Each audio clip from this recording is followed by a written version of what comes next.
Heute wieder richtig Schneckentempo. Allerdings auch direkt nach dem Start ein Ultrasteilanstieg von, ich glaube, 800 Höhenmetern insgesamt. Ich denke mal so, die Hälfte habe ich geschafft. Da hoch geht's. Es zieht sich ziemlich zu, aber ich sag mal so, das ist echt ganz angenehm, weil es ist kühl, vielleicht 15 Grad oder so. Es ist definitiv vorzuziehen, als wenn ich diesen Anstieg hier in der prallen Sonne machen würde. Hernach folgt ein brutaler Abstieg, der längste auf dem Trail, glaube ich. Da steht, der ist sowohl physisch als auch psychisch demanding. Ja, egal. Ich lasse mir heute Zeit. Die nächsten 2 Etappen, glaube ich, werden relativ einfach. Ich würde gerne morgen in Parsan ankommen und dort Resupply machen. Ich habe nicht mehr so viel zu essen, aber das sollte ich auf jeden Fall schaffen. Also ursprünglich hatte ich mal vorgehabt, da morgen früh schon anzukommen. Aber hey, selbst wenn es morgen Abend wird, auch kein Problem. Ich glaube, da ist sogar noch nicht mal Siesta in dem Supermarkt. Muss ich noch mal recherchieren später, falls ich irgendwo Empfang habe. Aber ja, so sieht's aus.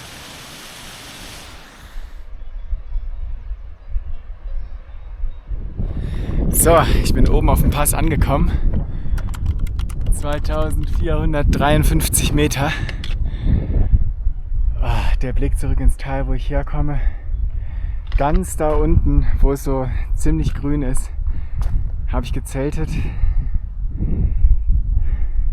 Da sollte man einen tollen Blick auf den Monte Perdido haben. Den habe ich, glaube ich, noch kein einziges Mal gesehen. Aber naja. Und wenn man hier runter guckt, also hier geht es direkt einen ziemlichen Drop. Aber boah, was für ein Tal.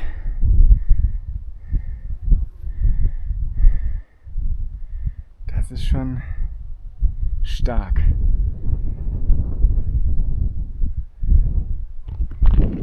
Tja, da muss ich jetzt runter. Kann man sich gar nicht vorstellen, dass das überhaupt möglich ist. Also laut Reiseführer ist es so, dass es wohl sehr gut ausgeschildert ist und dass man absolut den Beschilderungen folgen muss, weil man sonst abstürzt. Wollen wir das mal machen?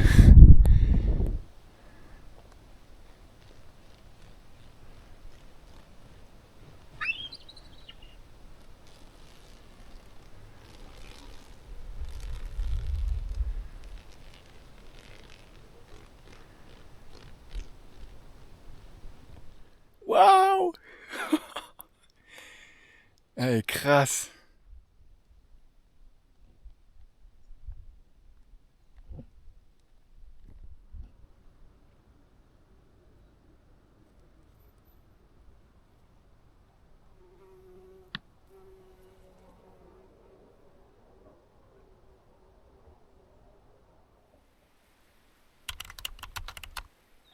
So, der lange Abstieg ist geschafft.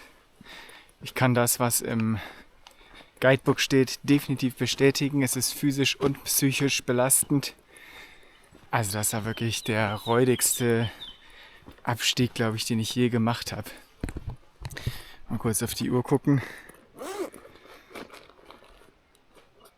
13:10 Uhr. Richtig lange auch dafür gebraucht. 3 Stunden. Ja, das hat echt gar keinen Spaß gemacht. Aber gut, gehört halt auch dazu.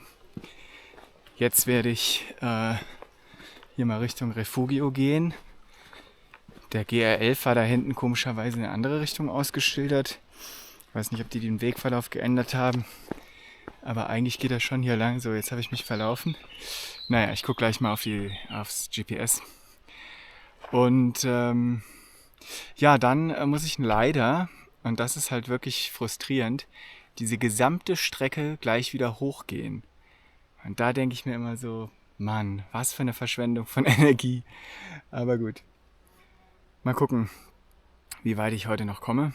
Also ich denke mal so, ja, ein gutes Stück schaffe ich noch. Die nächste Etappe soll angeblich relativ leicht sein. Es ist zwar ein sehr steiler Anstieg wieder dabei, aber das soll wohl auf vernünftigen Wegen sein. Und gleich gehe ich, glaube ich, auch erstmal ein Stückchen Straße, statt hier mich durch irgendwelche blöden Felsstufen zu kämpfen. Das wird, glaube ich, auch ganz gut. Ja, und dann schauen wir mal. Aber echt heftiger Abstieg.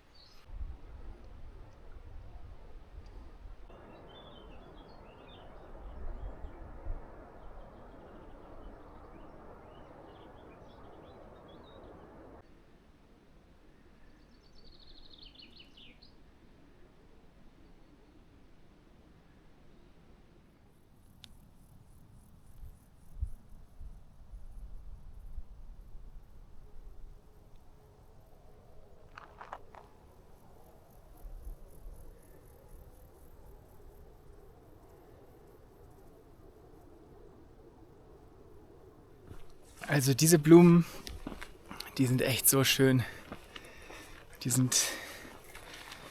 Habe ich jetzt schon echt oft gesehen. Muss ich unbedingt mal rausfinden, wie die heißen. Scheiß Fliegen, ey. Dieser Anstieg richtig anstrengend. Aber ich glaube, ich habe es bald geschafft. Also ich glaube, ich muss jetzt nur noch den Hang hier vorne hoch. Und dann bin ich schon oben. Naja, schon. Ja, es ist irgendwie aber auch tierisch schwül. Es soll morgen, glaube ich, oder übermorgen auch wieder 30 Grad werden. Aber ja, es ist halt auch Sommer, ne? Und Spanien. Nichtsdestotrotz, ich hätte irgendwie gedacht, es wäre hier kühler. Ich meine, selbst wenn ich über 2000 Meter zelte, nachts, ja, ich habe schon ein paar Mal so minimal gefroren. Aber dann habe ich mir noch meine Isojacke angezogen und dann war es das. Und an den Beinen schwitze ich die ganze Zeit, weil da habe ich halt doppelt Inlet und Quilt. Ja, und das rutscht halt manchmal ein bisschen, ich bewege mich halt ziemlich viel im Schlafen, das rutscht halt manchmal ein bisschen runter und dann wird mir oben kalt, aber dann ziehe ich das wieder hoch und dann geht das. Und mein Quilt ist, ja, das ist ein 133er Apex-Quilt, den ich selber genäht habe. Ich denke mal, Komforttemperatur 10 Grad, mit dem Inlet dann vielleicht bei 5. Ja, also es wird nachts auf jeden Fall nicht sonderlich kalt hier. Und das bei über 2000 Meter Höhe. Finde ich schon überraschend. Und ja, ich dachte, es könnte ein bisschen frischer werden. Aber ich will mich nicht beklagen, das Wetter ist super. Ich hatte jetzt echt noch nicht so viel Regen und das genieße ich sehr, dass ich hier einfach mal auch im Trockenen wandern kann und mit trockenen Füßen und allem. Also meine Füße sind mittlerweile wieder trocken oder naja, trockener. So richtig trocken ist das ja nie, weil man ja auch schwitzt und so. Aber ja, also an sich bin ich mit dem Wetter echt zufrieden.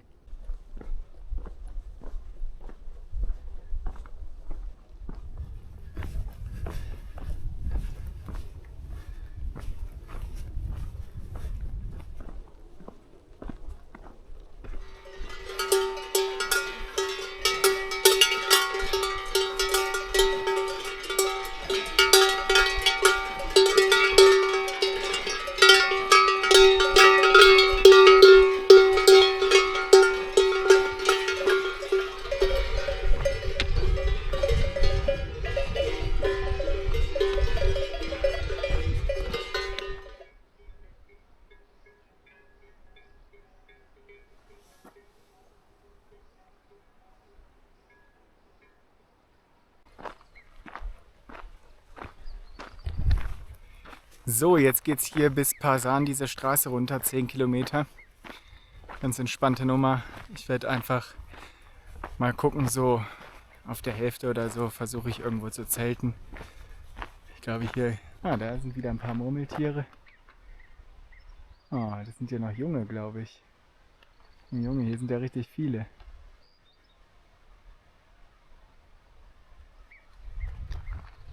Ja, da könnte man eigentlich schon ganz gut zelten, aber ich würde eigentlich ganz gerne noch ein Stückchen weiterkommen. Im Reiseführer steht, dass es immer mal wieder gute Optionen gibt auf dem Weg nach unten. Mal schauen. Ja, war auf jeden Fall ein sau anstrengender Tag, aber doch wieder auch einiges geschafft. Morgen beende ich dann in Pasan Section 2 und dann geht's in die Section 3, die das Höchste des Gebirges bedeutet. Das wird toll. Da steht, ich weiß gar nicht jetzt nicht mehr genau den Wortlaut auf Englisch, was da im Reiseführer steht, aber sowas wie, dass es eine Augenweide wäre, die Section 3. Also, da freue ich mich natürlich drauf. Morgen wird in Pasan eingekauft für 5 Tage.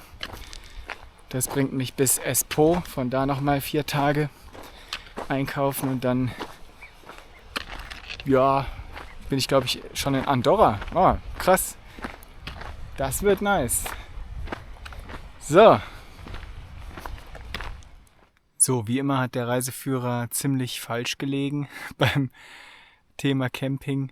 Ich weiß auch echt nicht, was da los ist, ob diese Informationen uralt sind oder was. Aber hier gab es auf jeden Fall keine Top-Campingplätze entlang des Descents, wie es da steht. Ich bin jetzt, denke ich mal, auf der Hälfte auf jeden Fall angekommen und naja, ich stehe jetzt hier so sehr ungünstig, aber muss halt irgendwie gehen, ist ja nur für eine Nacht. Leider musste ich dafür über einen Elektrozaun klettern. Ich hoffe, naja, man lässt mich hier in Ruhe. Aber ich denke mal nicht, dass jetzt, also es ist jetzt, wie viel Uhr ist jetzt? 7:30. Ich glaube nicht, dass da jetzt zwischen heute und morgen früh noch irgendwie ein Bauer vorbeikommt und da lang stapft. Sieht sowieso nicht so aus, als wäre es hier so wahnsinnig frequentiert. Weiter oben hätte es bessere Campingplätze gegeben. Allerdings war da auch schon wieder alles voller Kuhscheiße und das stinkt so bestialisch, wirklich. Also wenn die da die ganze Gegend voll scheißen, das riecht so widerlich, da kann man echt nicht zelten. Also das beißt richtig in der Nase. Naja, jetzt stehe ich hier. Hier ist zwar auch in der Nähe ein bisschen Kuhscheiße, aber es ist auf jeden Fall hier, wo ich jetzt direkt stehe, nicht. Und ach, ich hoffe einfach mal, dass es geht für diese eine Nacht und ich vertraue dem Reiseführer, was Campsites angeht, ab jetzt einfach überhaupt nicht mehr.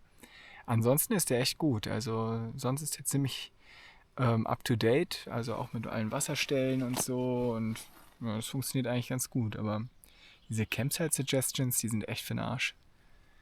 Nun ja, jetzt werde ich was zu Abend essen und morgen früh ist es dann gar nicht mehr weit bis Pasan. Da werde ich dann wahrscheinlich sogar ein bisschen rumgammeln müssen, bis da die Supermärkte aufmachen. Eigentlich total dumm. Obwohl, vielleicht macht der Große auch früh auf. Mal sehen. Alright, dann bis morgen.